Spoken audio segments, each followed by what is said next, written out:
My high school bully mocked me at my work event. Then she found out who I was. Hey, Reddit. This feels like something out of a movie, but I swear it all happened over the last few weeks and I'm still processing it. Growing up, I was that girl. The one who sat alone at lunch, who always had her nose in a book, or was tinkering around in the computer lab instead of screaming at pep rallies. I loved learning, programming, coding, building little games. It was my escape from everything else going on.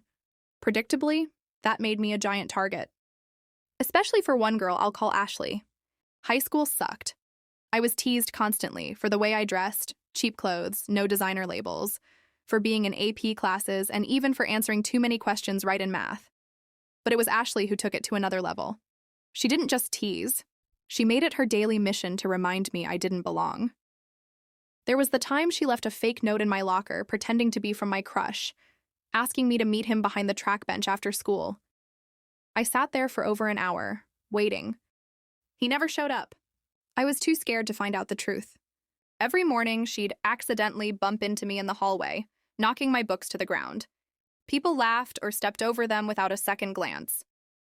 One morning, I was sitting on a hallway bench before class, trying to finish up my app assignment on my laptop. Ashley walked by, swinging her bag wide, smacking it right into my laptop and sending it crashing to the ground. The screen cracked across the corner. She just smirked and said, "Oops, I didn't see you. It was an accident." Walking off, her friends giggling beside her. Messages showed up on the bathroom stalls. The janitor scrubbed them off when he noticed, but by then the damage was already done. By the middle of the year, I stopped eating lunch in the cafeteria altogether. My food somehow always ended up dumped on me, in my lap, across my homework, or knocked onto the floor. After that, I started hiding in the computer lab during lunch.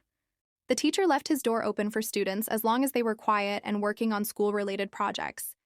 He stayed at his desk reviewing work while I tucked myself into a corner, trying to stay invisible. The low hum of the computers and the tapping of the keyboards became the only sound that made me feel safe. It became the only place I could breathe. The teachers, they knew. They called it normal teenage drama and moved on. But somehow it lit a fire under me too. I knew even back then that I wasn't going to stay in that town forever. I just had to hold on.